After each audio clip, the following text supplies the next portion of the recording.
চাঁদাবাজি, মাদক ব্যবসা ও সন্ত্রাসের সঙ্গে জড়িতদের বিএনপিতে জায়গা নেই। চাঁদপুরের এক অনুষ্ঠানে একথা বলেন বিএনপি নির্বাহী কমিটির সদস্য আলহাজ মোহাম্মদ জালাল উদ্দিন।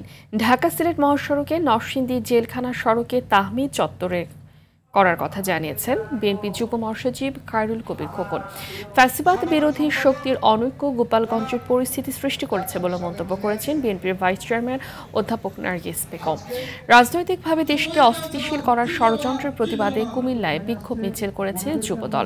বাগেরহাটের চিতলমারীতে বিএনপির ৩১ দফার লিফলেট বিতরণ ও গণসংযোগ করা হয়েছে। ছাত্র জনতার জুলাই আগস্ট গণঅভ্যুত্থানের স্মরণে বগুড়া, গাইবান্ধা, ঝিনাইদহ, মেহেরপুর, নরসিংদী এবং পটুয়াখালীতে বিএনপির আয়োজনে মৌন মিছিল অনুষ্ঠিত হয়েছে।